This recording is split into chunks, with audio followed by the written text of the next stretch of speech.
Good afternoon, everybody, or good morning.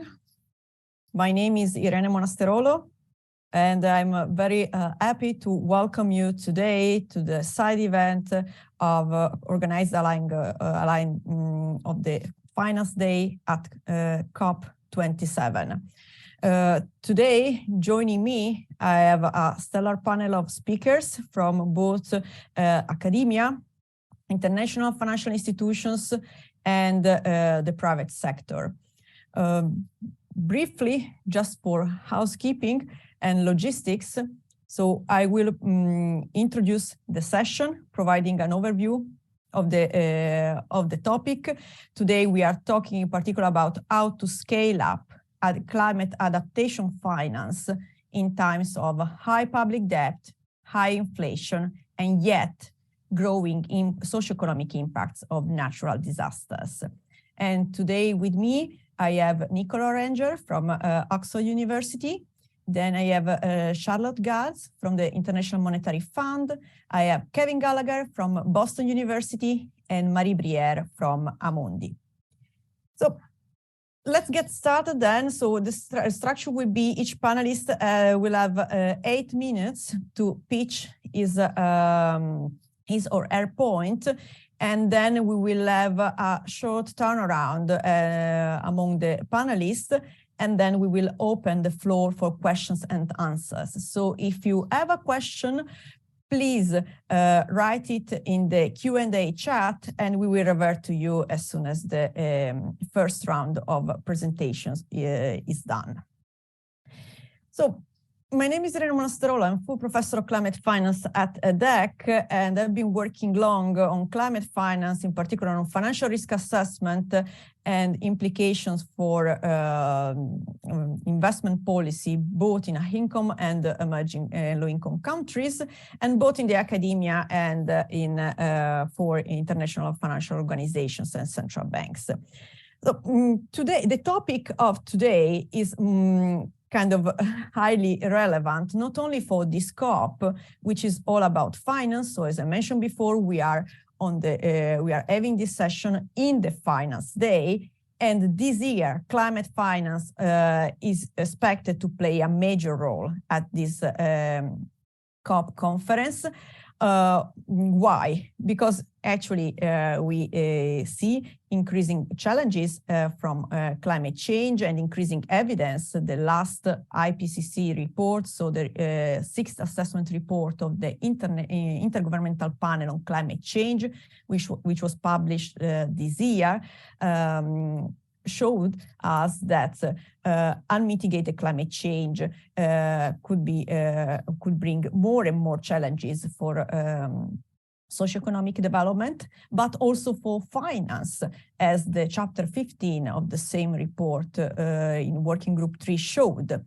And yet, despite the discussion about climate finance went on since the very ratification of the Paris Agreement, and in particular Article 2C of that, and we saw an increase in climate finance flows, yet disbursements and investments are lagging behind in comparison to the needs. Just to give a few numbers, the recent Climate Policy Initiative report showed that there is a major gap between mitigation and adaptation finance, which is much lower than mitigation investments. And yet, actually, in front of the annual disbursements of $480 billion, we would need at least $4.9 trillion of investments per year in adaptation. You can think that this amount is huge, but actually, if we look at the numbers, this is just about 5% of global GDP, and it's much lower than the amount of money invested every year by countries in subsidizing fossil fuels, according to the IMF. So actually, where does this gap come from?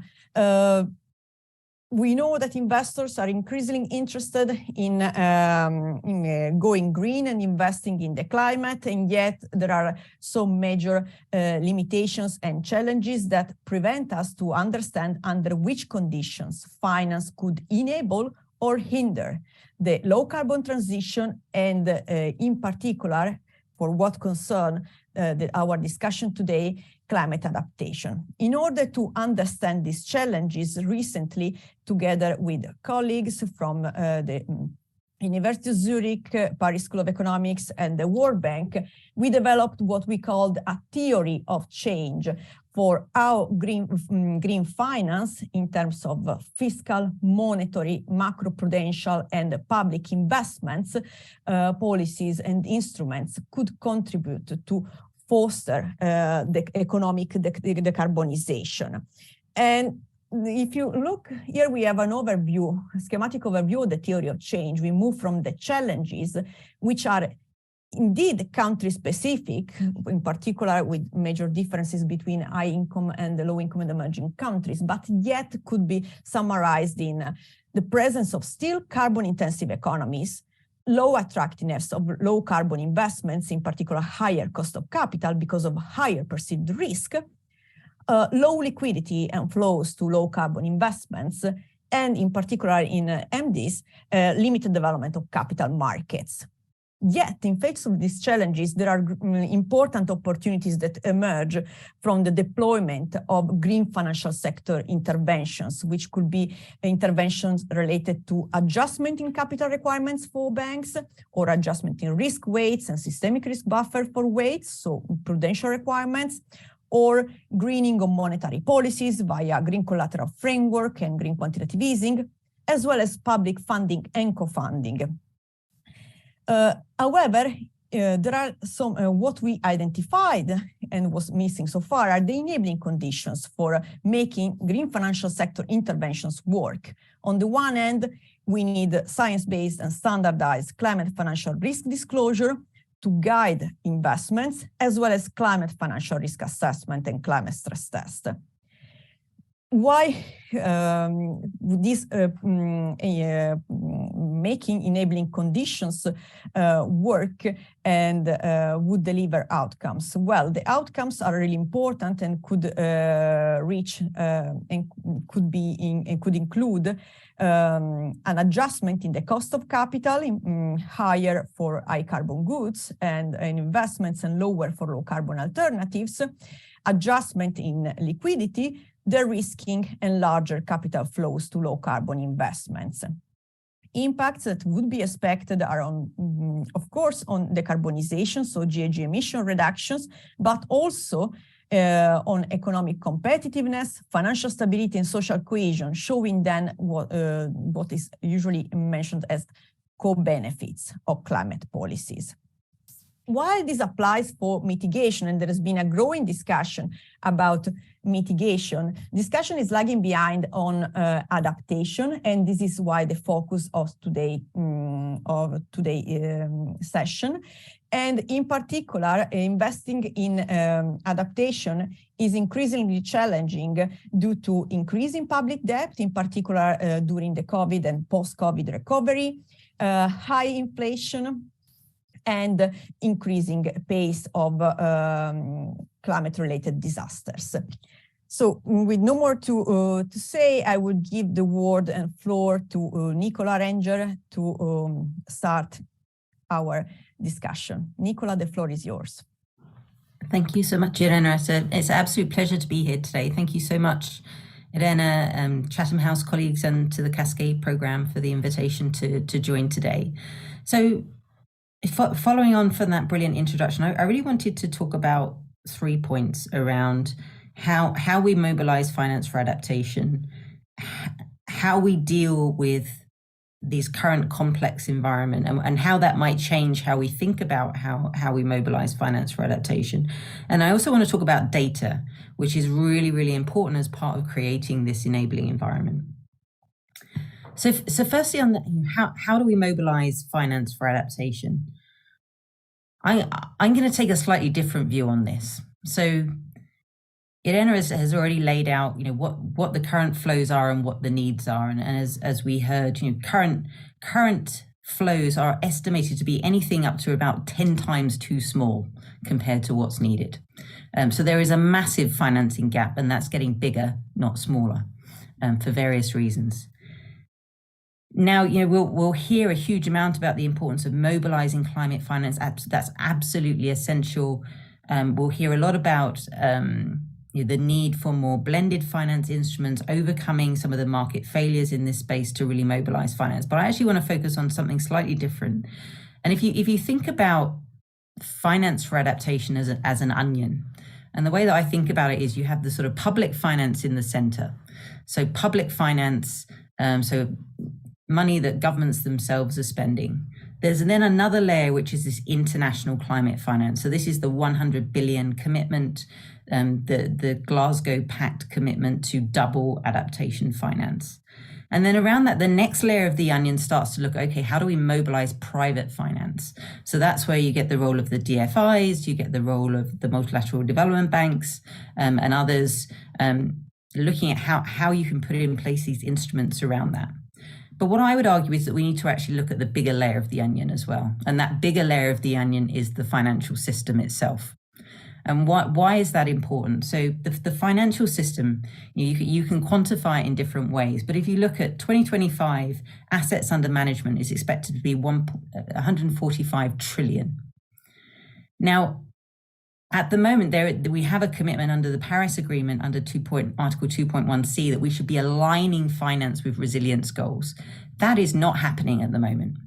So that 145 trillion, we know, for example, from the TCFD status report, is not taking into account physical risks right now. And even where it is, it's thinking about how do we manage risks to ourselves. It's not thinking about how do we manage risks to society as a whole. So there's a real gap there and a need, I believe. And again, to give another example of why that is important. So if you just look at infrastructure financing. So infrastructure financing is obviously a really critical part of adaptation, is around 3 trillion a year. That's 3 trillion a year is 60 times greater than all adaptation finance. And at the moment, we're not making sure that that's resilient. So actually, at the moment, potentially we're making things significantly worse. So finance is flowing potentially in completely the wrong direction. So there's a lot that we need to do, I would argue, in this upper layer of the onion. So we often think about these inner layers of the onion, this upper layer, to really think about how do we make sure that the wider financial system is directing capital in ways that is supporting resilience and not actually acting against resilience. And I would say that at the moment, we're probably pushing in the wrong direction faster than we're building out our adaptation finance in the middle layers of the onion. So that's my first point, that the need to do that. And we recently put out a report with the OECD looking at how we can do that, how we can bring that into global financial frameworks. There's some great work being launched this week by the IIGCC and UNEP-FI on this as well. And I think that's where we really need to go next in adaptation finance. Obviously, the inner layers are really important as well, but we can't forget this bigger important role of the wider financial system. To give you just another quick important statistic on that, so we looked just at the FTSE 100 companies in the UK. And if you look at FTSE 100 companies, 45% of those companies, or 1.5 trillion in market capitalization, is in sectors that will be having a big impact on global resilience. So the food sector, water-intensive industries. So really addressing that, I think, is absolutely critical as part of our wider approach. So my second point is around the data. So everything that we hear, and the IMF has said this, the Global Center for Adaptation has said this, the UN has said this, everything is here is we need a data architecture to support mobilizing finance. And that, again, is not there at the moment. We have a patchwork of different data, it's inconsistent, it's not transparent. And everything we hear from investors is that's a really key barrier. If we could cross that barrier and have a global open climate risk data architecture, so a baseline data set, that can really help to mobilize finance. It can help us to internalize the externalities, build markets, new types of financial products, KPIs for sustainability linked bonds, huge opportunities there through really investing in that basic data. And we know how to do that. And actually we're just launching something this week on that called the Global Resilience Index Initiative. But this really has to be a global effort to do this. And then my final point is then around where we started, Irena, on how do the current shocks, how do we need to think differently about the current shocks? And I would argue that they do mean that we need to think differently. I think we've been treating climate change in isolation for too long. We need to explicitly recognize that climate change will happen at the same time as other trends that are happening. And that we need to explicitly deal with that at different scales. So at global scales, we need systems in place that when disasters happen, finance is released quickly, it's prearranged, there's good planning. There's systems, again, being launched this week on that, which I'm really excited about, the Global Shield, for example.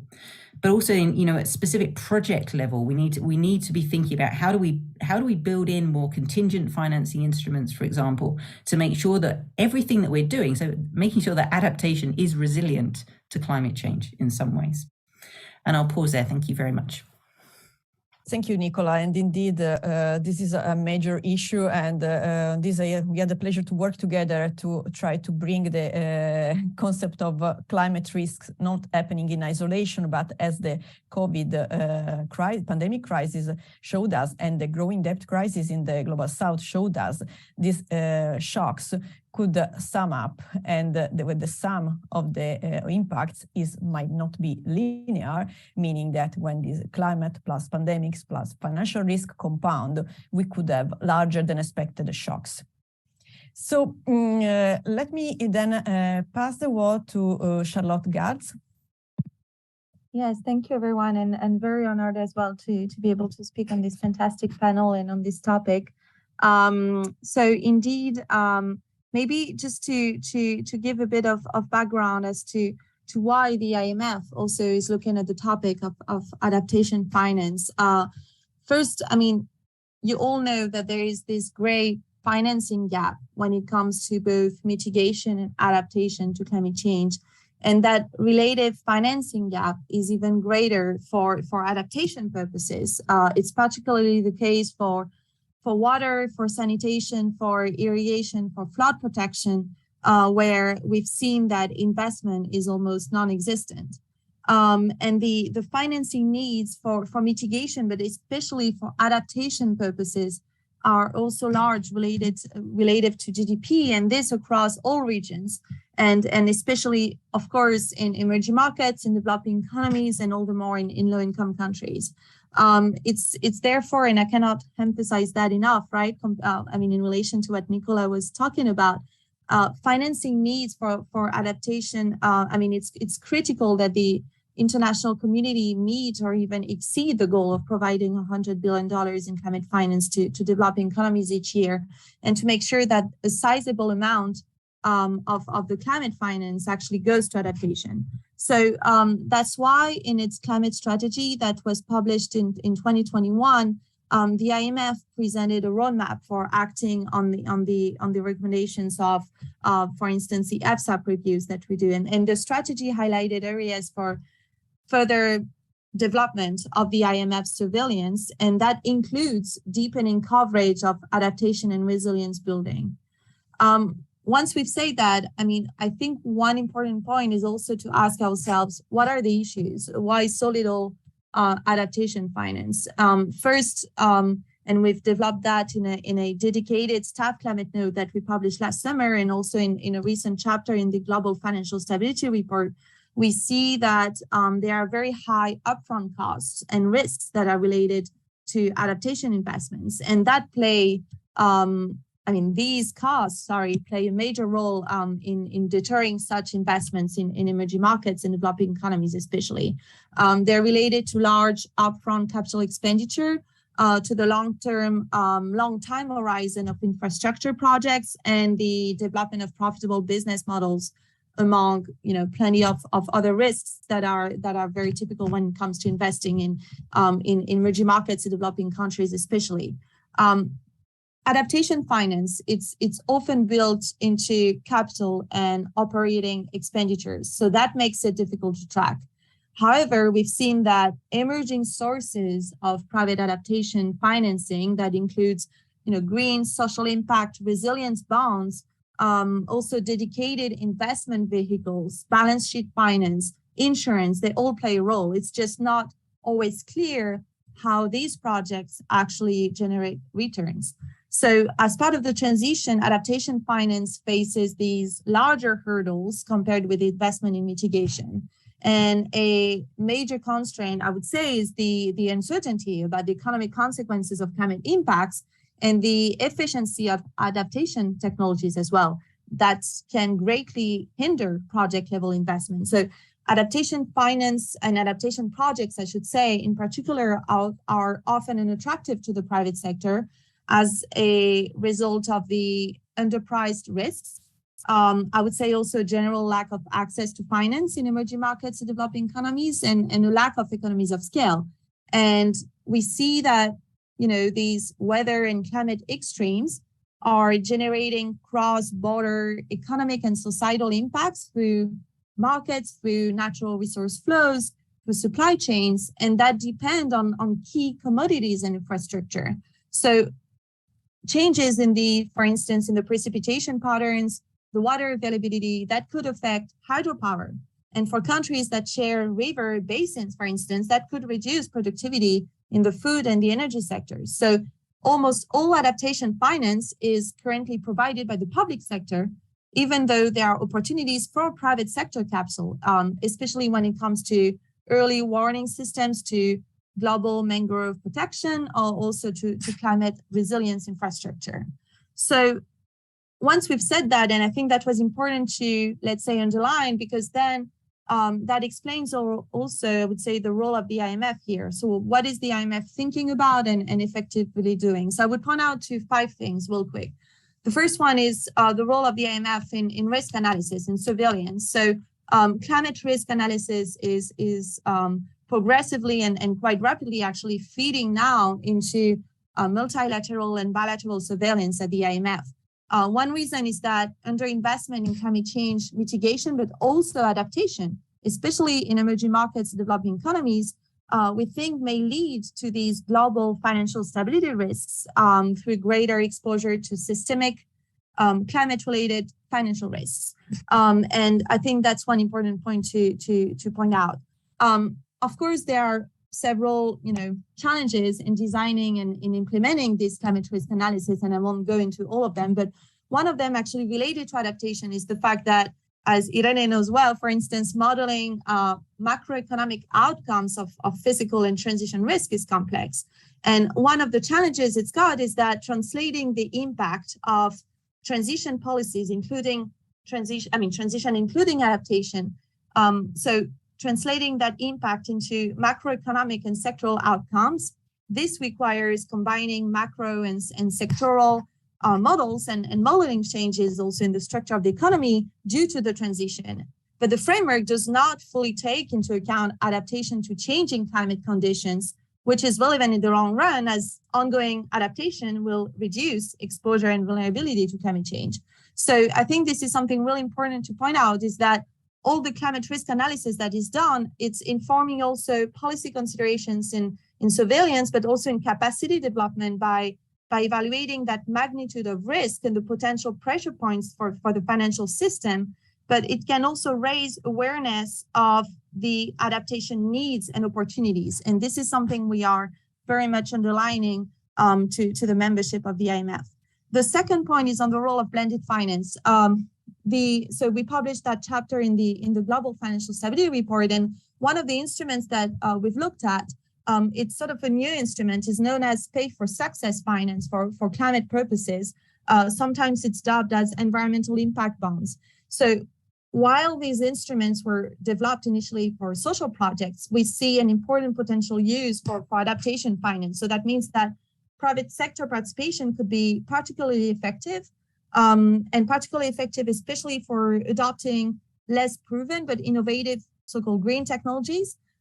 where the public sector could lack the necessary expertise, and in less developed economies where capacity to develop such projects, for instance, could, is often limited, this financing mechanism could expand the types of potential adaptation projects, with the public sector ultimately retaining ownership of the project. So we really think that, blended finance could be one option as well, because both private and public sectors could benefit from investing in adaptation, and blended finance would allow for better risk management as well. It's a proven approach for optimized risk management, let's say. A third tool is the role of carbon markets. And I won't go too much into it because it's technical, especially because I think I'm being too long here. But let's say that we're really emphasizing the need to implement that new rule book from Article 6 of the Paris Agreement that has been designed during the last COP and is being discussed during this COP as well. It's got great potential actually for directly supporting adaptation finance in emerging markets and developing economies, essentially by transferring a fixed share of traded carbon to a fund to finance adaptation projects. So that's really important as well.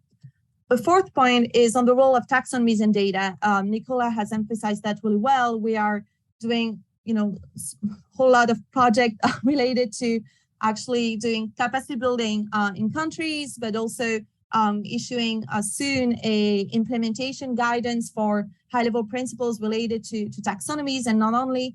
And we see that currently in the world, just a very few taxonomies actually incorporate adaptation or climate resilience. When they do, it's mostly in emerging markets and developing economies. In the ASEAN region, for instance, the EU does as well.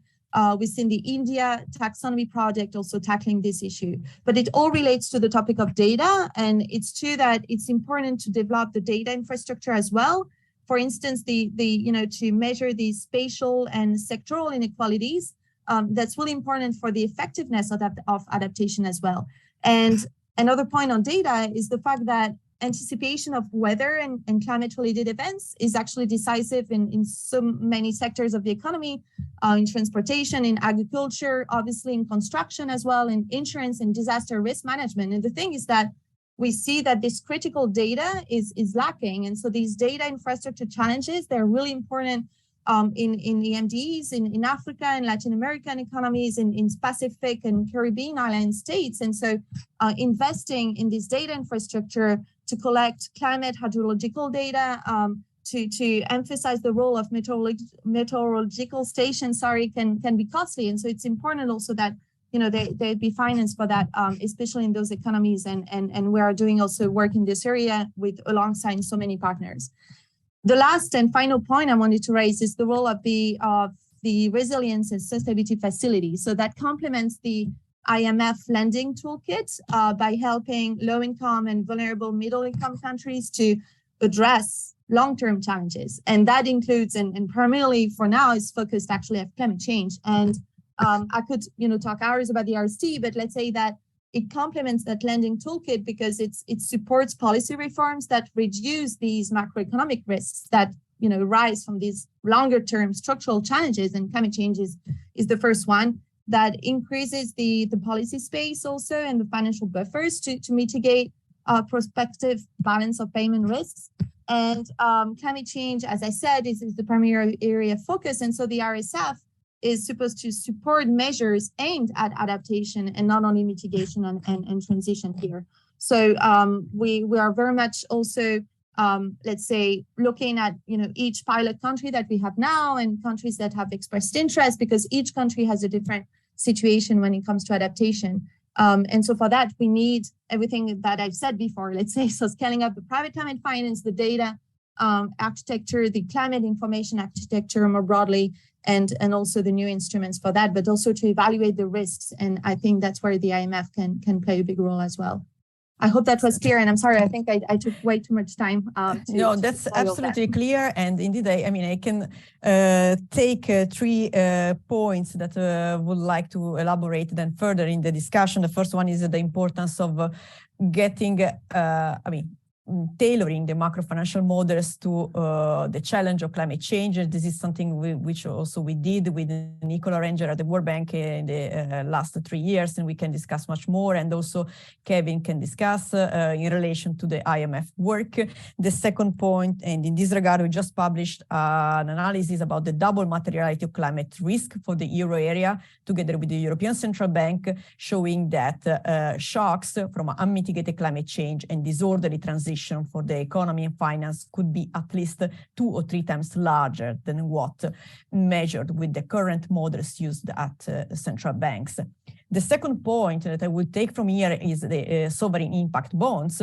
You mentioned that, but however, the point is, okay, who could actually, who is in the position to issue that? So the issue of moving away from the concept of debt capacity, and not only in low-income countries, but also in high-income countries, if you look, for instance, at Southern European countries, and also who checks about the implementation of the projects that should deliver on that, and then should keep the risk of such bonds low, and thus reflect on the yields.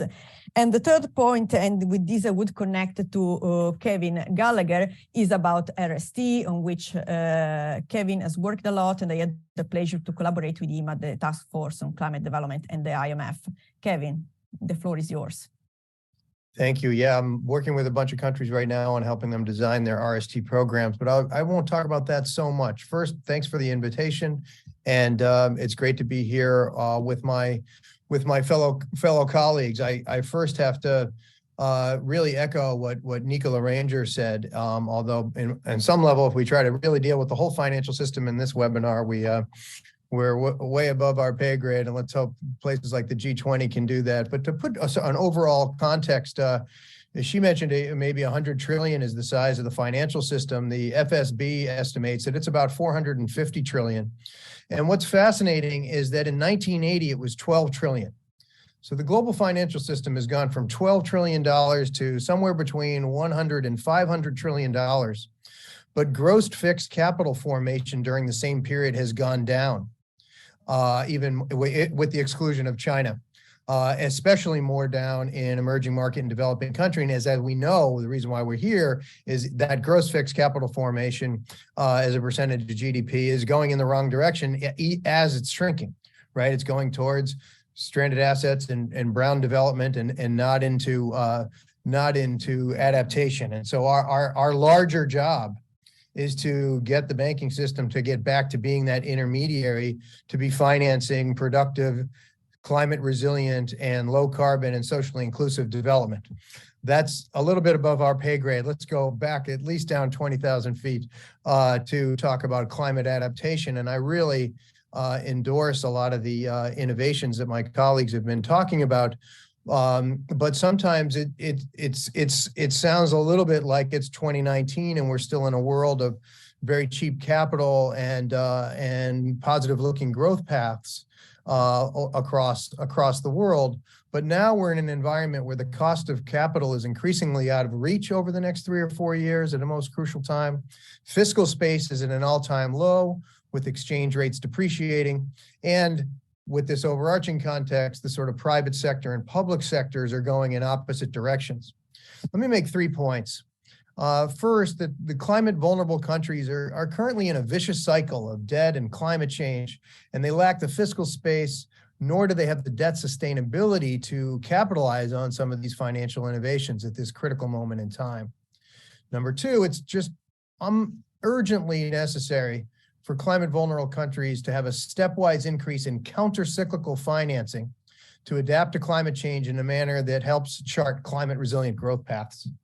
And then 3, for an increasingly number of these vulnerable economies, there's no chance that that can be done without substantial debt relief.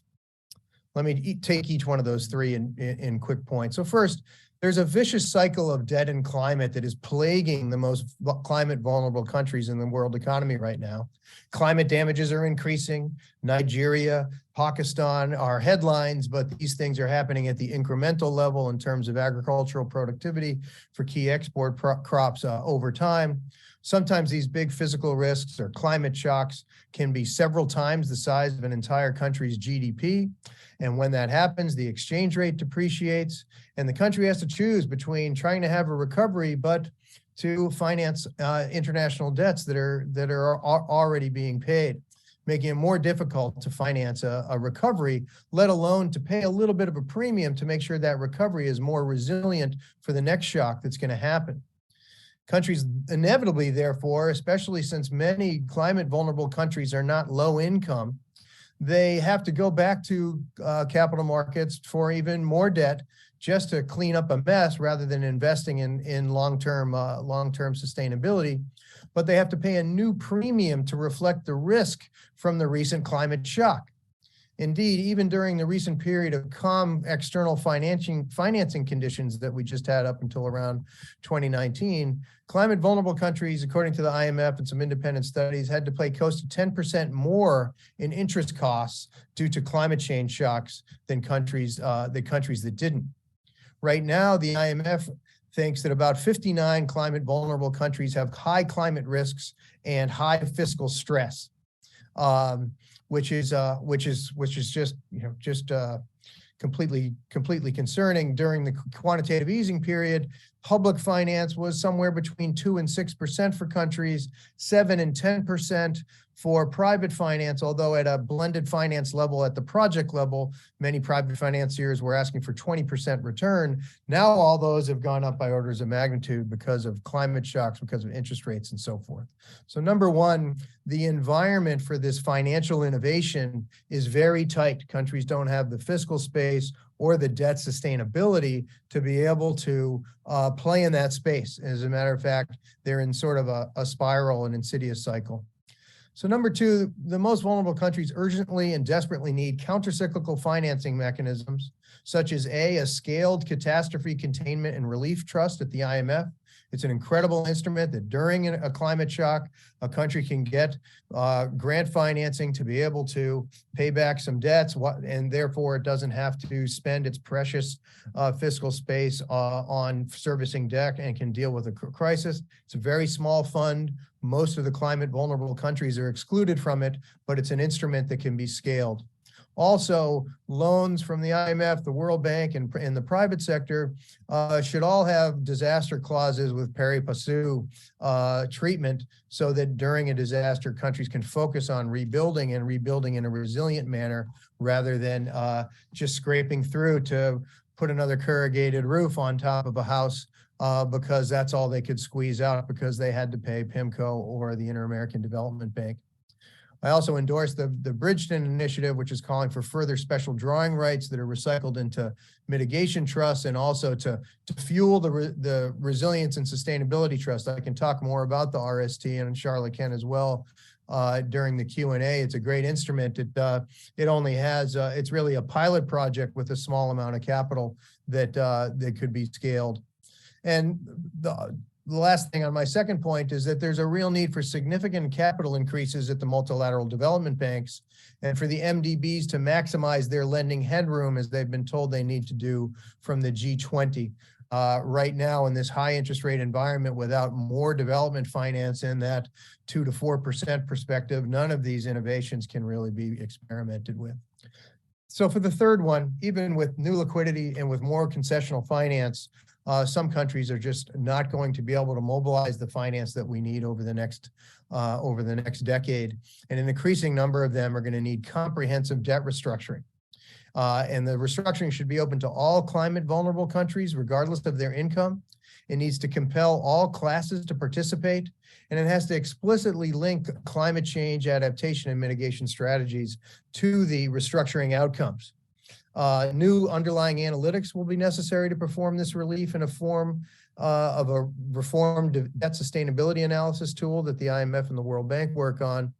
And this recommendation that I'm making, I need to be careful about, is very different than the idea that everyone seems to be talking about in Egypt of debt for climate swaps, which are often confused by policymakers and others at the COP. I'm talking about the need for debt restructuring that is connected to climate and development goals. A couple quick things, and then I'll shut up about that, but let me elaborate a little bit on how I'm sort of summarizing a new IMF paper about how some of this should work. So first, you need an adapted and a reformed debt sustainability analysis that incorporates physical climate risks and the transition investments that countries need to be able to finance. And that should be the window to gauge the extent to which a country can mobilize the finance and what kinds it can be, whether it be domestic mobilization or international capital markets, and how they can do it in a fiscally sound and financially sustainable manner. With a better DSA, we'd have a better idea of which countries are over the limit or not. With that would give us a picture of what level of haircuts or restructuring would be needed across the board. I endorse what the World Bank chief economist said in 2 weeks ago, that it can't be done on a case-by-case basis. For this crisis, we need a uniform, HIPC-like idea where everyone gets an equal treatment. However, one of the biggest problems in debt relief in these days is the number of creditors is much different than it was in the 1990s. For the 55 climate vulnerable countries, they have $650 billion in debt stock, with $400 billion in payments due in between now and 2028 at a rising level of servicing costs. 34% of that debt's held by the private sector, 36% by multilateral development banks, 12% by the Paris Club, and 10% by China. That's a lot of different groups. And we recommend an approach that the US used with the Treasury and the World Bank in the 1990s called the Brady Bond approach, where multilateral development banks would use some of that lending headroom that they're not using to guarantee new bonds with haircuts that have KPIs that are linked to climate and development investments. That would be a carrot that would bring these different creditors together. It would need to be coupled with some sticks the way we did in the 1990s as well. Today is exciting to me. I should just say this is a different approach from the debt for nature swap buzz that's going around Egypt. As the IMF rightly notes in a new paper, debt for nature swaps are sometimes can be second best ways to do project finance. If a country's in debt distress, they can't really access capital markets, they can do a bilateral swap with one creditor and with a haircut and make a small investment into a climate adaptation program. But these aren't going to bring a country back to debt sustainability, and they're not going to help countries generate the kind of finance that they need. They could also be problematic if the contracts aren't written such that the new finance is senior. Countries might just take the money from a debt for climate swap and pay back PIMCO, the China Development Bank, or the World Bank. And so the restructuring needs to be linked to climate resilience and climate mitigation, not small little swaps. They can be second best ways for project finance, but we need to do something bigger here. So today's an exciting day because the Egyptian presidency just a couple hours ago launched something called the Sustainable Debt Coalition. And it has 3 pledges. Number 1, to highlight the fiscal position of emerging market and developing countries and its debilitating impacts on climate action and development. 2, to spur coalition partners to align on a set of new crucial commitments to alleviate debt burdens. And 3, launch a new track for consultations at the intersection of debt, climate, and development across the international financial system. This is a great way to start today's finance summit. Thank you so much, Kevin, for this overview and for setting also setting the discussion around what's going on today at COP in Egypt. And then we will move to Marie Briere to know about what the private finance sector is doing, what and not doing, and why around adaptation. So Marie, the floor is yours. Thank you very much, Irene. So thanks for the invitation, and thanks to Chatham House for the organization of a great panel and a great day. So yes, we discussed that climate physical risk is an important source of risk for governments, but also for firms. And natural disasters are associated with climate change impose significant damages to corporate profits, make government more vulnerable, and the losses can be important. Swiss Re, for example, in 2020, estimated that extreme weather events caused annual economic losses of more than $200 billion globally over the last 10 years, and it will be even more severe in the future. So there are two important questions. The first is, what are firms doing to adapt? And the second question you tackle, Irene, is, are investors taking care of physical risk in their portfolio construction? I just want to mention, I will focus on firms, not so much on government. I think my fellow panelists covered that quite extensively, but it's quite interesting to have a look at what firms are concretely doing to adapt. And there are three types of evidence that are very interesting to look at. The first is on their communication strategy. And there was a very interesting research by Lee recently showing that they're just starting to communicate on their adaptation strategy, but it's still very, very modest. Only 23% of the firms he analyzed are really starting to communicate on their adaptation strategy. And moreover, when they communicate about that, it's mainly on how they're adjusting in the short run their operation capabilities, rather than how are they making, long-term shifts in their business strategies on capital expenditure, development or adoption of new technology, relocation. So all these strategic changes that they should make is not something they are communicating a lot on, meaning that they are probably also lagging a little bit behind on these shifts. The second type of evidence we can gather is about their foreign direct investment. And on that, I'm drawing evidence from a very nice paper, a very interesting paper by Kevin and Lee, and also co-authored by Lee, and which shows that foreign companies care when they make new investment, and that facilities owned by foreign companies have lower climate exposures than domestic companies. So if we look at foreign direct investment, it's already accounted for, at least partly, and it's something that firms are taking into account when they are investing. The third type of evidence, which I think is very important, very interesting, is on the emission of green patents. And again, there is a recent paper by Hotter, which is really looking very comprehensively on the emission of various types of patents, both mitigation and both adaptation patents. And what he finds very surprisingly is that there is no rise. If you look at the past 20 years, there was no rise in adaptation technologies patents, while there was a huge increase in climate mitigation patents.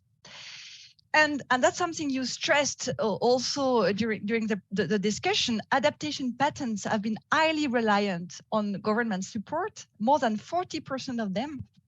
While if you look at mitigation technologies, there is much less government support.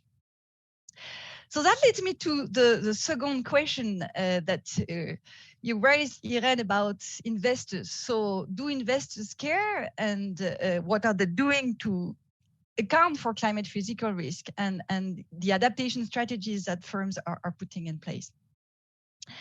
So if we want to have a comprehensive evidence of how investors take this risk into account, we need to look at how the risk is priced by financial markets. So is climate physical risk priced or not when we look at equity, for example, valuation, or real estate valuation? That's a very, very important question. And unfortunately, the answer is very, very mitigated. So for example, if we look at equities, and if we compare how US stocks price different types of climate risk, physical versus transition, then we notice that markets care mostly about transition risk. So, which means that in practice, they do not require risk premium for firms that have higher climate physical risk exposure, or very modest one, and it depends on the type of risk, but it's very, very modest. And interestingly, it's also only after extreme weather events that there is a modest increase in the pricing of physical risk. So it looks like investors need to experience the shocks, the climate weather shocks themselves, for them to care about the risk. So the personal experience are very important. That's quite an interesting and striking result. So for example, equity markets do not anticipate the effects of droughts on agricultural firms until after the risk materialize. Or there is also evidence that investors significantly underestimate extreme weather uncertainty. But after Hurricane Sandy, the underreaction diminished, for example. And as I mentioned, this is typically related to the personal experiences of professional money managers. So when the managers are located within a major disaster region, they tend to overreact to the large climatic disasters. So for example, they underweight the stocks located in that region to a much greater degree than distant managers. So they need to experience the shock and the weather disasters themselves to care about that. On real estate, there is also interesting evidence, and maybe the risk is slightly more priced in the real estate market than it is in the equity market. So for example, there is evidence that homes exposed to sea level rise sell at a 7% discount. It's a paper by Bernstein and co-author. And the discount has grown over time and seems to be driven by sophisticated buyers. So you were asking the question, Irene, why is it the case? So why is there such a low accounting for physical risk? So one of the reasons, and I think it was mentioned by Nicolas, is that the cost happened in the very distant future. So the upsides of adaptation materialize in the long run, but the adaptation cost, they manifest in the short run, right? So that's a big challenge to cope with. The second challenge is that physical risk is, of course, highly uncertain and also very complex to estimate. I mean, Irene knows that because she has been extensively working on that. There is a very large model uncertainty, and it requires, and that was also mentioned by Nicolas and Charlotte, it requires very granular data on climate physical risk measures, also on the localization of companies' facilities. I mean, Irene, you've been working on that. It really necessitates to have huge database, very granular, very precise information. It's very hard to do it in a very comprehensive way. Third, market participants have little experience in dealing with such risk. They might not pay enough attention, and the fact that they react or sometimes overreact when there is a climate extreme event means that they do not pay attention the rest of the time, right? And that's also related to some evidence of behavioral biases or sometimes also heterogeneity in beliefs. And there is an interesting paper on the real estate market showing that so they draw evidence from a survey on climate beliefs that was made in this district. And they show that houses that were projected to be underwater in neighborhoods where the survey has shown that people believe in climate change, they believe that the effects of climate change will be important, they sell at a discount compared to houses in what they call denier neighborhoods, where people living there, they don't care. In the survey, they mentioned that climate change is not necessarily very important.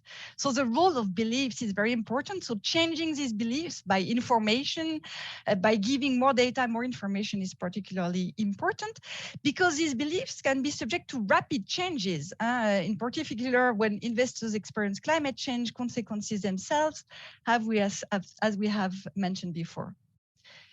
So thanks a lot. I'm looking forward to the discussion.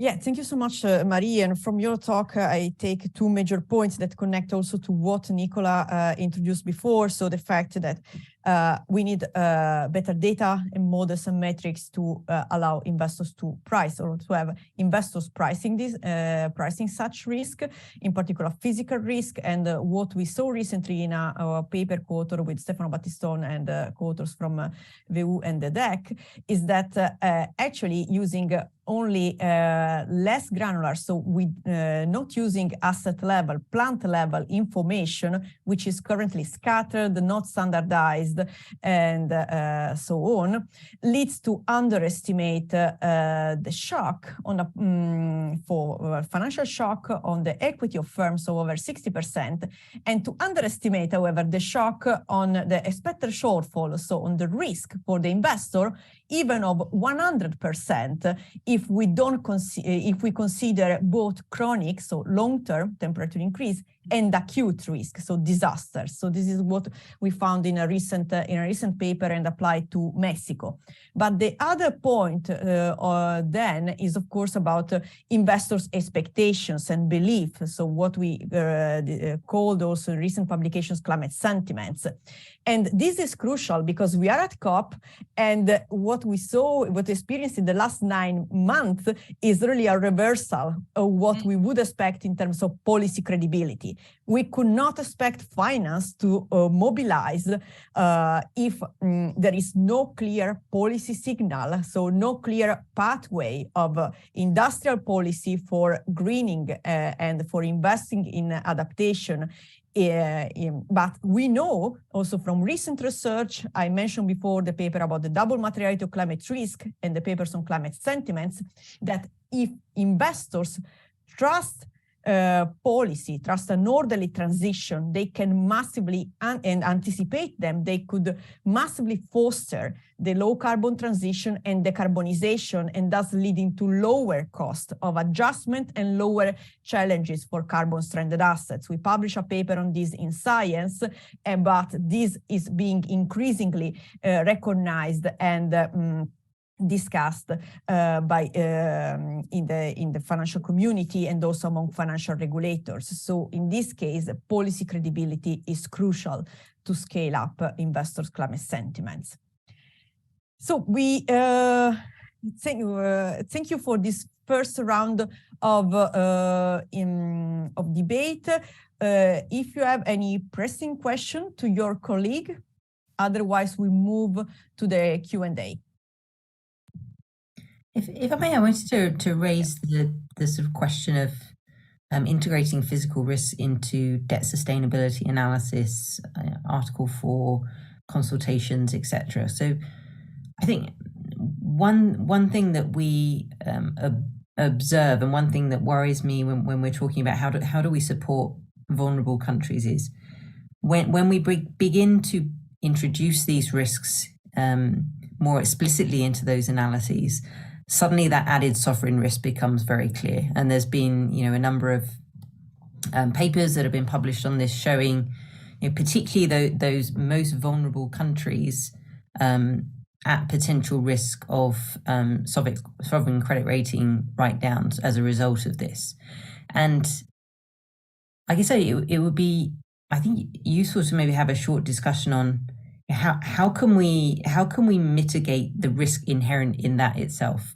So, countries are dealing with perhaps a double and maybe even a triple whammy at the moment. So if you take a small island state, very, very exposed to climate-related risks, and then on top of that, potentially exposed to future sovereign credit rating write-downs that could further limit the ability of their private sector to invest in adaptation. If you take a country that also is potentially involved, exposed to transition risks, there's a triple whammy there. If you take some Asian economies, climate vulnerable economies, for example, that are very heavily dependent on fossil fuels, so we'll have this triple whammy through the transition risk, the physical risk, and the impacts that would have on their sovereign credit ratings.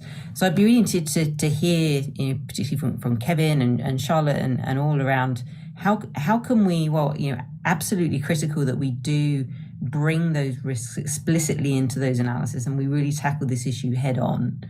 How can we ensure that that's actually supporting countries to better manage these risks?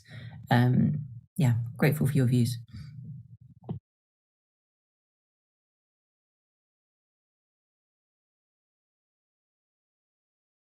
Charlotte, Please. you're first. It's your team's instrument. I have some thoughts, and we have a paper on this, but it's up to you.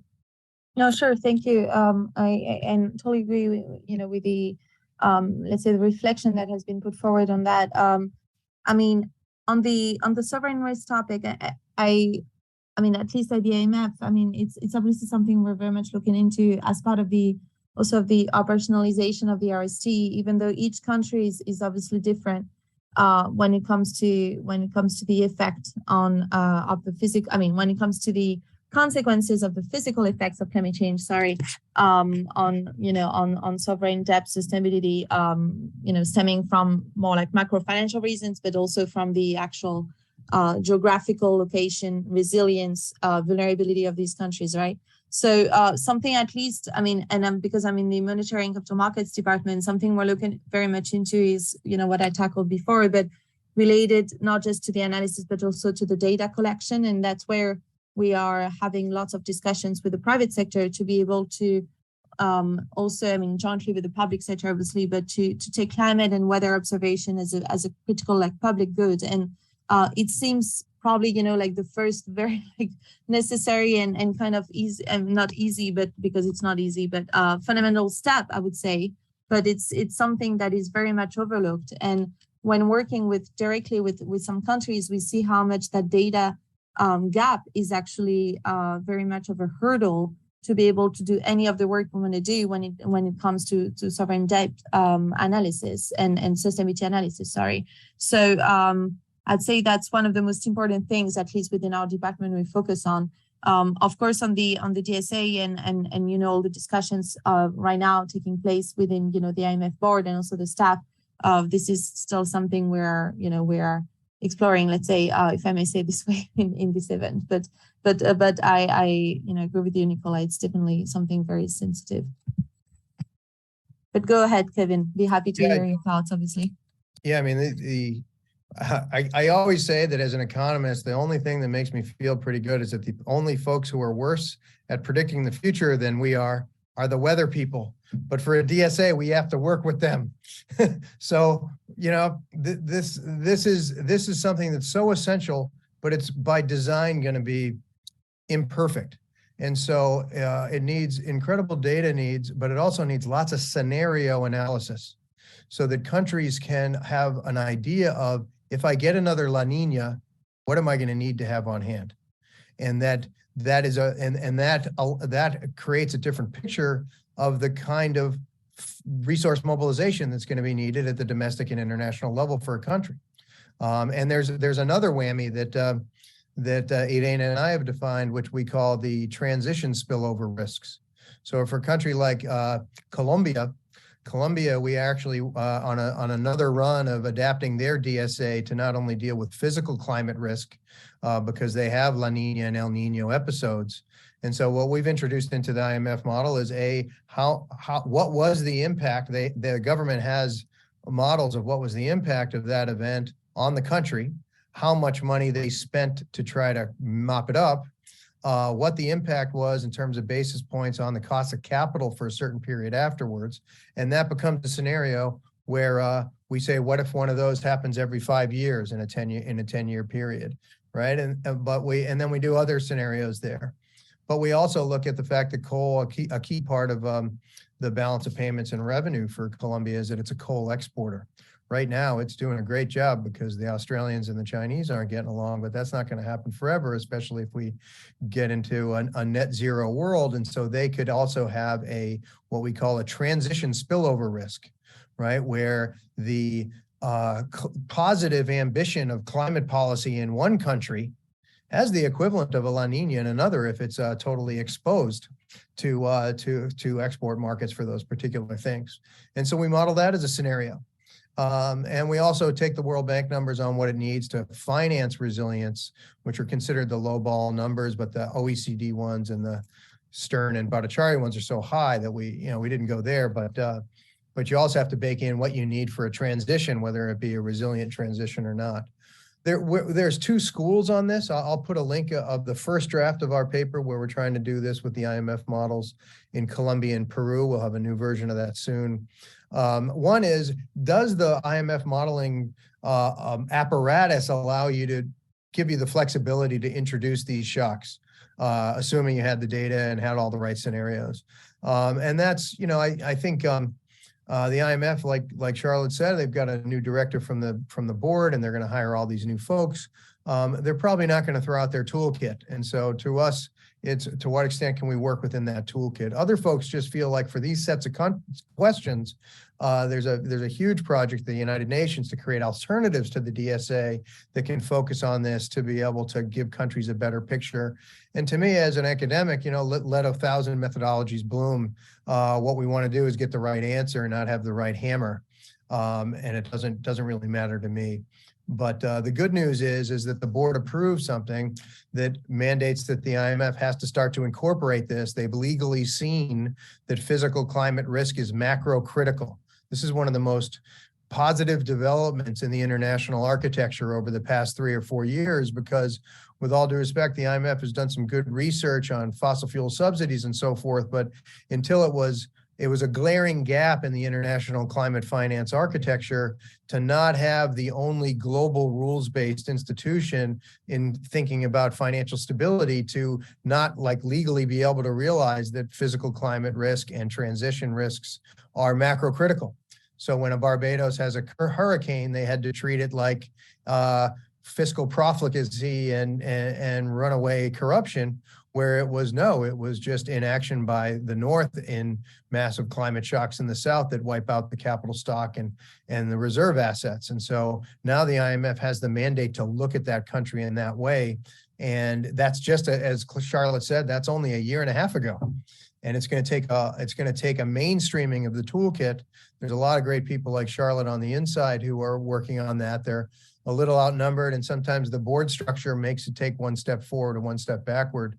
Elena and I are part of a network of government and non-governmental and academic think tanks from across the world that's trying to do a parallel set of analyses and advising to executive directors to be able to provide a backstop for this important effort that is better late than never and sort of arrives at the right time. Thank you, Kevin.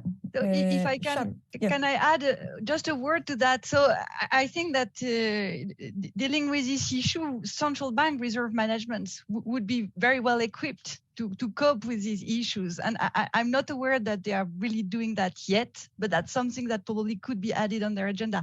I was last week participating to a workshop organized by the World Bank, the Bank of Canada, and different central banks on the central bank reserve management issues and what should be their asset allocation, etc. And they are basically dealing with many liquidity issues that the country can be facing, foreign exchange needs, external debt obligation, maintain liquidity in the foreign currency, etc. We could add climate objectives to these goals, right? How to cope with a climate shock and the liquidity needs that will be associated to that. And that's probably something that we should think more about in the future. How the sovereign assets, both at the central bank reserve management, but also at the sovereign wealth fund, how can they help coping with these issues?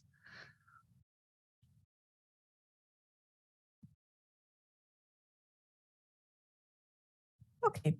Anybody wanna reply to this? I mean, Charlotte, you might want to have a reply, and otherwise we can move to the maybe just actually on the reserve management issue. Just wanted to say, but real quick, because I would say it's like an hour worth discussion in itself.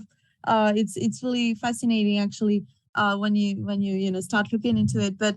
There's been a great NGFS, so Network for Greening Financial System guidance that has been published on responsible investment. I don't have the exact title in mind, but what it does is that it gives not only sort of like guidelines, but also great examples of central banks that have done so.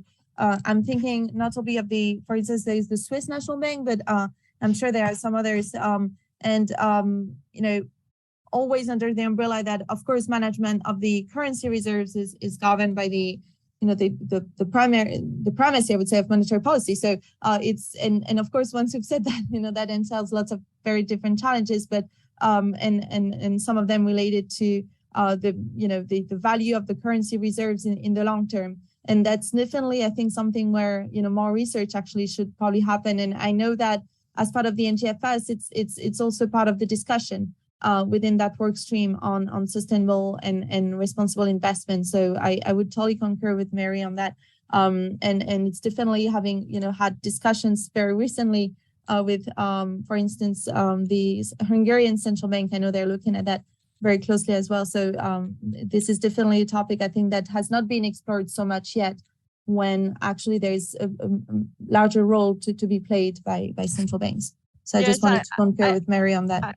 I fully agree with you. So some, as you say, are starting to think about greening their reserves, and there is a huge debate on that. Should they do that or not? Another question is on the liability side. Should they consider that a climate shock is a liability, right? And that they should have reserves designated to cope with such a risk?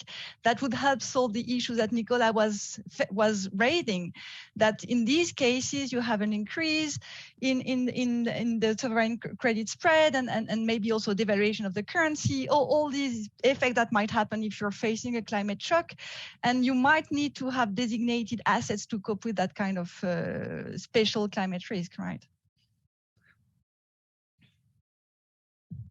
Just to add one thing on that, if I may, which is so,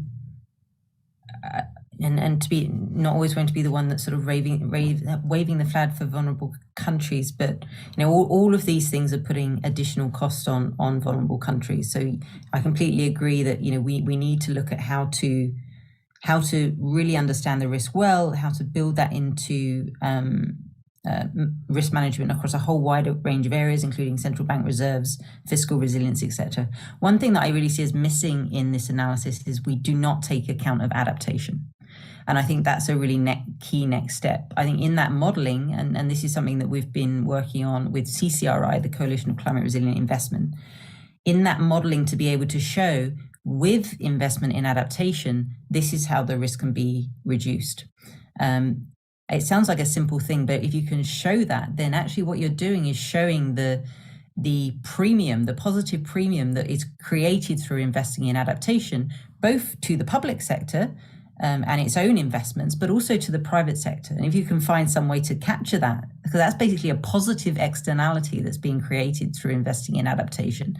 So how can we better capture that? How can we quantify? And I think we always focus on quantifying the risk, but I think we need to focus much more on quantifying the benefits of adaptation as well.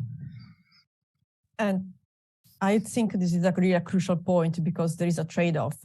The more we improve our assessment of climate financial risk for low-income and emerging countries, the more it will end up showing that these countries are at risk, meaning potentially higher cost of capital in the current financial structure. So we need to show also the co-benefits of doing the public investments, which would reduce the yield. So thank you so much. And we had some questions, so feel free to, I will read the questions that we had, and there are two ones on carbon tax. You are not compelled to reply to any of them if you don't, if you cannot or you don't want. So the first one is, what could be the role of a wealth tax in confronting with the public investments necessary for change prevention and change prevention and adaptation? And the second one is, to achieve adaptation in finance, we have to know the risk, and it's not easy to be accurate. How can we quantify climate risk uniquely, given so many different estimation models to simplify the analysis? Could carbon taxes be a solution to bring about this financial adaptation? So I would like to start on this because for the first question, you talk about wealth tax, but let me be provocative. What about a global carbon tax with yet differentiated stakes for low-income and high-income countries? This could and should be the first commitment device to bring policy credibility and set up the enabling conditions for investors to deliver. And just a clarification on the second point. So carbon tax is about mitigation, not about adaptation. For adaptation, we need complementary tools, but yet, as also mentioned before, carbon taxes mitigation and adaptation are complementary, and fiscal measures, in particular global fiscal measures like carbon taxes, could prevent environmental negative spillovers and environmental dumpings from the north to the south. Any other points or points of view from the panelists?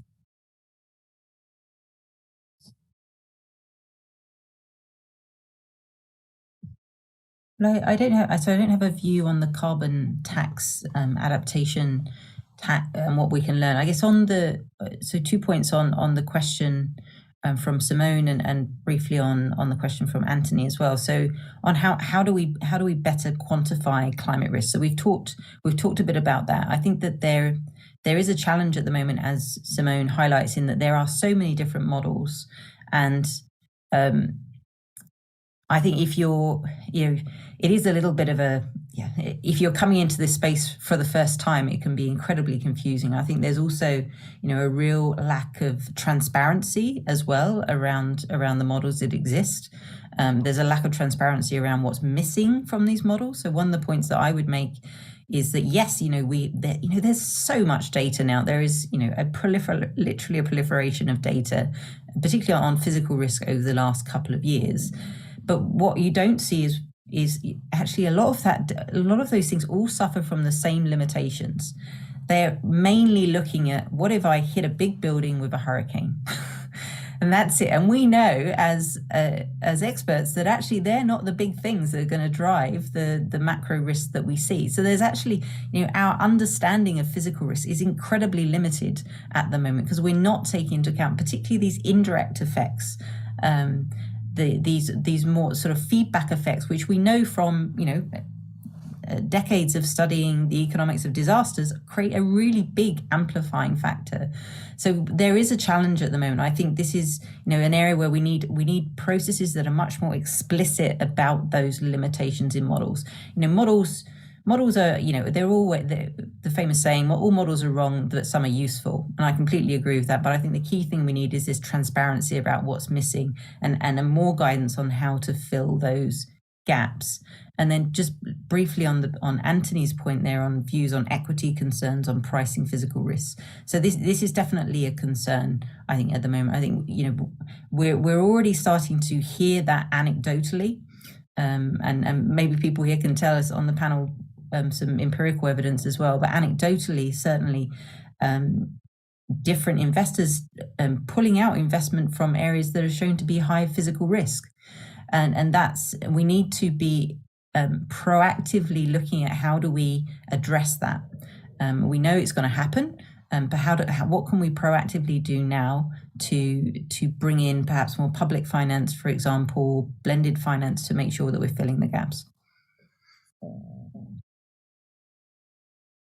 So on the point of models, that's indeed the major challenge of having science-based and transparent models, because doing climate stress test and climate financial risk assessment is important. The way we do it is even more, as we saw in the recent exercises.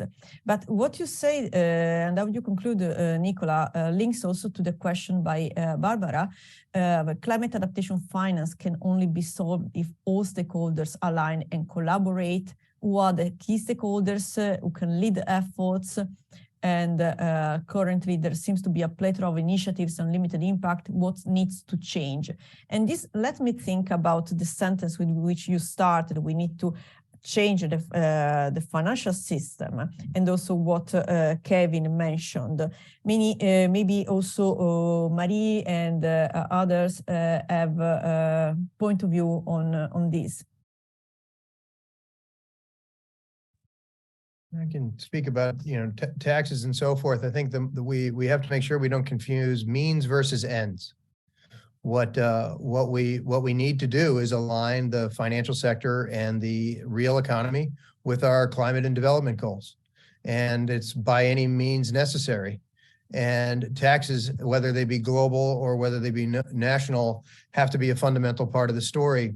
But under political and scientific uncertainty, we're always faced with what economists call the P versus Q debate, right? What can we do with prices, and what do we do with quantities? And I always add a third one in the classroom. It's P versus Q versus another P, which is politics. And I think as economists and modelers and so forth, we have to we have to add another P. We have to add that third P to our equation. Also with the idea at this point is by any means necessary. So we need taxes, but they're never going to be high enough to be that optimal level to be able to do the two things that we need them to do towards this broader goal. One, create the incentives for changes in behavior, and two, raise finances for putting wind in that sail, and for the adjustment costs for a just transition. And I think there is a political limit on the amount of a carbon tax. I'm sitting here in the United States of America this morning, where the political landscape just completely changed, and in part because of too high prices for fossil fuels over a few months this summer. Not related to a climate tax, but because of Putin's war and the sanctions related to them. But implicitly, it's the same kind of price impacts that we'd be talking about. We also saw that with the reduction of fossil fuel subsidies in Ecuador and Haiti under IMF programs led to massive outrage and protests. And in the case of Ecuador, they had to move the capital city from one city to another because of this. And so what do we have to do on the Q side to make the P side work? And how do we have a sense of urgency in this? One of the things I'm a little concerned about is that now in Article 4 reports, if you start to see the International Monetary Fund go into countries there, they're telling South Africa to put in place a big carbon tax and do massive fiscal consolidation tomorrow. And I'm just not sure that first the math adds up, and second the politics square with it. We have a study in our task force I'll put in the chat that looks at the fiscal impacts of global net zero on South America's 6 largest hydrocarbon producers: Colombia, Brazil, Trinidad and Tobago, Ecuador, and Mexico. For all of the countries, they have massive fiscal crises under a net zero. Trinidad and Tobago's 60% of fiscal revenue come from oil. In Ecuador and Mexico, it's, depending upon the year, it's in between 35 and 40% of the entire budget. And so when the oil price collapses and there's no demand, so does the entire government fiscal situation. We then model a carbon tax on top of that.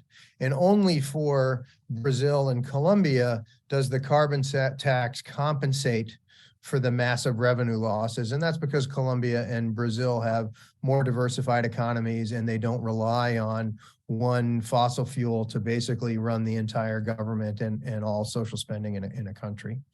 So these are the kinds of hard mathematical realities that we have to look at as scholars, and also when we're working with policymakers to give them a broad range of politically optimal choices as well. And I'll shut up with one last thing, is that the framing of carbon taxes isn't working in the developing countries. To see climate change, one of the great things that Charlotte's paper confirms, that has been largely confirmed since the Stern Review, the great chapter in the World Economic Outlook, shows for the 100th time that the net present values of investing in climate change now are outweighed by the benefits by orders of magnitude, right?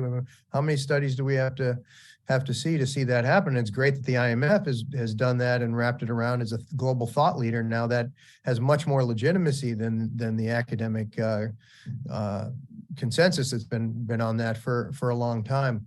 But it's still, by talking about it that way, it still sees it as a trade-off.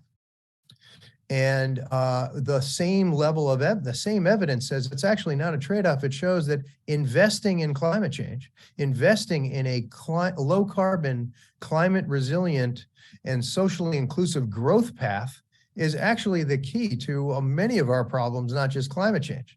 And that the goal needs to focus on these new low carbon resilient growth trajectories, rather than whack-a-moling with little project financing and that kind of thing, is that the goal needs to reorient the global economy, which UNEP tells us that every couple of years in the emissions gap. But I think that's where I'm excited that there's going to be reform at the MDBs, which I think have just gotten a little carried away with project finance and forgetting that half of the financing is actually for policy, and that we need to get the policies right and the growth strategies right. And then project finance can be wind in those sails. Right now, the climate change debate in MDBs and in the private sector about all this blending is going against the wind, because the policy environment and the incentive structure is going in a completely different direction. And we need to align our policy frameworks with our tools in project financing. And I'm encouraged and happy that there's a big discussion about reform at the MDBs, because they, like Nicola said, really need to be at the center of it. And on some levels, they've got incredible people in there, but they're financing great projects after 10 years of putting together a regulatory environment in a particular country that doesn't give the incentives for those projects to succeed or to get contagious across a country. I would agree with Kevin that, and one point I would like to stress on Barbara's question is the fact that for institutional investors to be efficient, because Barbara is caring about the impact, it needs to go hand in hand with government policies as well and regulation. And that has been demonstrated several times, right? Investors start caring and having an impact if the government is implementing measures that go in the same direction. Otherwise, they won't care. And that's true for all kinds of institutional investors, hedge fund, etc. But when this is the case, there can be a very large impact. Look at, for example, the engagement, voting at general meetings policies that have been implemented by European institutional asset managers. They are very demanding for companies. I see that from Amundi's side, because I see what my colleagues are doing in the stewardship department. But I also meet from time to time corporations telling me how hard European investors are with them, demanding, transition trajectories, more data, more information, and commitment. So, and interestingly, they feel much less pressure from US investors, US institutional investors, and quite even the contrary, that US institutional investors are asking them, are you sure that all these policies that you're implementing are not going to harm your performance? So you see that if we want investors to have an impact, and I believe they can, we really need to have government policies that are accompanying them. Otherwise, it will never have an impact. But there is evidence that it has. So just to sum up, through the stewardship policy, so engagement behind the scene and voting, but also through divestment. We have some research on that showing that when there is more sentiment towards green topics, when there is more investment, more flows into that, there is also an impact on firms' behavior. Green firms invest more, they face less constraint into accessing capital and all that. So investors can have a real impact through investment. And if I may also very quickly, Irene, so just to react, I agree on a personal note with what Kevin was saying. And I would say also that something important, maybe to raise very quickly 2 points. First on the RST, and notwithstanding what Kevin was describing, I think the role of high quality policy reforms is very much of a concern for us. And of course, the RST has just become, so the Resilience and Sustainability Trust, for those who are not familiar with the IMF's lending toolkit, it's just been operationalized a few weeks ago, and we reached today actually staff level agreement for Bangladesh. And what's important to note is that the policy reforms have to be tailored to each country's financing needs and existing flows. And something important, for instance, is related to energy market policy and to the penetration of renewable energy that is very much of concern. And we're also putting a lot of emphasis as part of a task force on scaling up that private climate finance on the roles of transition taxonomies linked to the NDCs and to the transition plans of these countries in order to evaluate as best as we can, also the financing needs on a sectoral basis, and considering the also the, let's say, specificities of some of these economies, especially when it comes to intermediary industries, for instance, and their location on supply and value chains. So I wanted to raise that point as part of the RST that the IMF is putting forward. And the second one is on the, on the carbon tax, and I totally agree with the PQP, if I recall well, topic that Kevin was raising on price, quantity, and politics, if I recall well. And I believe that I read something, Kevin, from the Global Development Policy Center on the IMF international carbon price floor policy proposal, and the fact that it was a paper published last year that called for the world's largest emitters. If I'm not mistaken, there are 6 of them that the IMF included in one of the scenarios to pay that floor price of $25 to $75 per ton of carbon, depending on the level of economic development. And the thing, indeed, it's something we still have to think about, right? Is that it's an efficient approach to scale up action on mitigation globally, but the role of adaptation there is not clear yet, and the design also, how can it be tailored also to the needs and the participation of low and middle income countries? And this is something that I think is still very much lacking, not necessarily just in the IMF, but I would say in the global discussion as well. And that's why we see also carbon pricing as very complementary, actually, to financial sector policies. I think this is one of the IMF's position that is really much important also in the GFSR and the WIO. So I just wanted to raise these 2 points. No, that's absolutely very important, and leads me to the conclusion of this very interesting study event with a lot of food for thought. Thank you so much. And I would just make a final point, recalling your point, Charlotte, on the importance of high quality policy reforms.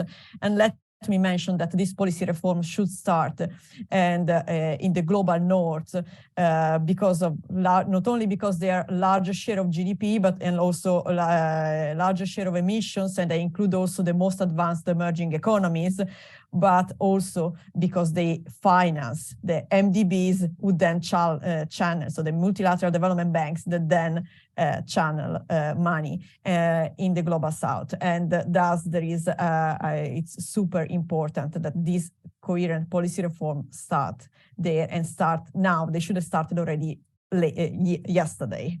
So let's hope that this discussion will be brought further in the COP, and will deliver some, we'll see some policy change after this COP27. So let me thank all the participants, the panelists today, the online participants, and those who asked for questions in the Q&A. And I thank you all, and you will conclude saying that the reply of this event is available on Chatham House website for all of you who registered. Thank you again, and have a nice COP continuation. Thank you. Thank you very much. Thank you. For a successful COP. Have a great day, everybody. Thank you. You too.